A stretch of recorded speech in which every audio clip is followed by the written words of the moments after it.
Nagaa akkam jirtan har'allee barumsa addaa ta'een isinii dhufee jira jechuudha. Har'ammoo maalidha kan isiniif qabadhee dhiyaadhe barumsa warroonni afaan Ingiliffaa afaan dhalootaa isaanii ta'e akkasitti akka dubbachuu dandeessan himoota isin gargaaran isiniif fidee dhufee jechuudha. Baay'ee gabaabduudha garuu sirriitti paawerfuulidha yookaan baay'ee kan isin barbaachisuudha jechuudha. Amma maal isinitti fakkaate yeroo tokko tokko wanti nuti jennu isaaniif fayyadaman yeroo baay'ee jechuudha. Warroonni fakkeenyaaf warroonni faranjii jechuudha yookaan warroonni afaan Ingiliffaa afaan dhalootaa isaanii ta'ee jechuudha hin fayyadaman.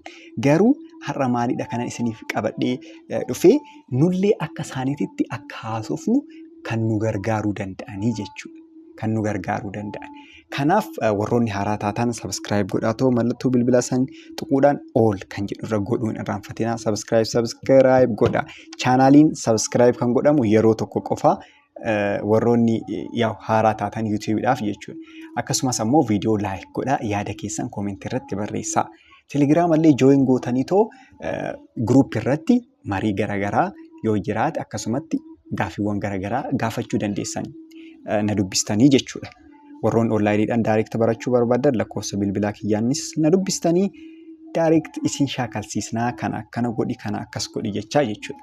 So don't say jedhaa hin jedhin akkana hin jedhu fakkeenyaaf osoo baay'ee dadhabdanii I am very tired kan beekamedha kun kan beekamedha garuu maal jechuu dandeessanii I am exhausted isaan yeroo baay'ee akkamitti jedhuu danda'anii I am very tired fayyadamuu danda'u bari hin fayyadamanii miti garuu more afaan keenya bareechisuudhaaf I am exhausted I am very tired hanga jettan baay'ee dadhabeen jira yoo jettan I am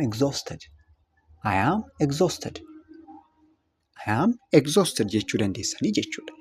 Bitanii amma asirratti difference isaa very kan jedhu tana yeroo hundaa very aga jettan like extreme adjective kan jedhaman ni jira wantoota akkasii fayyadamuudhaan bakka buusuu dandeessanii jechuudha. Instead of saying I am very tired, you can say I am exhausted. The next one, I don't know yookaan I do not know. Hin beeku jechuudhaaf ammoo I do not know aga jettan I have no idea. Everything amma asirratti wantoonni hundi kontekstii qabaachuu danda'an iddoo galumsaa qabaachuu danda'an isa consider gochuu qabdanii jechuudha iddoo fayyadamtasaanii. I don't know. I have no idea jettaniitoo extreme adjectives ta'uu baatu haala biraatiin akkanatti fayyadamuu dandeessanii jechuudha. Karaa more mi'aawaa ta'een akka isin fayyadamtaniif jechuudha. Kan biraa maal jechuu dandeessa isiniif amma fakkeenyaaf can you repeat irra naa deebi'uu dandeessaa jechuudhaaf amma could you say that again san irra deebitee naa jechuu dandeessaa jechuudha. Can you repeat aga jettan could you say that again? Could you say that again? Can you repeat hanga jettan could you say that again jechuu dandeessu jechuudha.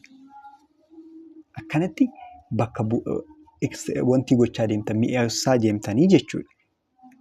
Amma immoo I am busy.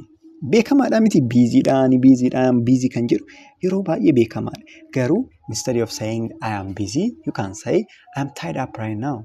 Amma baay'ee dadhabeen jira amma baay'ee busy ta'een jira jechuu barbaadan I am tied up right now. I am tied up with work. You may akkas jechuu dandeessan I am tied up right now. I am busy jechuudha. Garuu haala mi'aawaa haala jaratti dhiyaatuun jechuudha. I am tied up right now jechuu dandeessanii jechuudha. Kan itti aanu immoo stop wasting time. Baratamaadha kunis hanga stop wasting time sa'aatii qisaasessuu dhaabe hanga jettan letas nama waliin osoo haasa'aa jirtanii everything here have context qaba hundinuyyuu iddoo galumsaa isaatiitti jechuudha. Amma nama waliin osoo haasa'aa jirtanii namni sun osoo akkanuma wanta hin taane osoo isinitti haasa'ee isinii gara poointii deemii yookaan gara wanta ijoo deemii sa'a qisaasessuu dhaabe jechuudhaaf stop wasting time amma jettan let us get to the point jechuu ni dandeessu jechuudha. Let us get to the point jechuu dandeessu. Kan inni biraa immoo fakkeenyaaf ani si waliin gala. Okay, yaadni kee gaariidha. Okay, sirriidha. Maal jechuudhaaf I agree with you. I agree with you qofa aga jettan maal jechuu dandeessan jechuudha. You absolutely right. You absolutely right. I agree with you hamma jettan you absolutely right. Siyoonni walii gala yookaan ati sirriidha. Akkasitti garasitti deemaa jechuudha. Okay. Kan itti aantu immoo maal jetti? Tell me. Tell me. Tell me hanga jettan nama tokko waliin teessanii amma fakkeenyaaf tell me. Amma natti himi jechuu barbaadne. Tell me amma jettan I'm listening.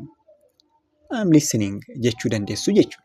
I'm listening jechuu dandeessu. Kanaafiyyuu baay'inaan qabdu garuu kana jijjiirtaniitoo fayyadamuu dandeessanii jechuudha. Baay'ee isin fayyaddii akka faranjiitti akka haasoftan isin gargaartii jechuudha. Kanaaf warroonni haaraa taatan subscribe gochuun irraanfatamu jechuudha. Daariikta barachuu barbaadan na dubbisaa. Bakkuma hirtanitti immoo nagaanaaf ta'a. Telegiraamaan yoo na dubbistani guruppii wanti jennee jira ijaarree jira guruppii sasseentaniitoo achirratti wantoota garaagaraa waliin shaashaakaluu dandeenya barattoonni birootillee ni jiranii waan ta'eef.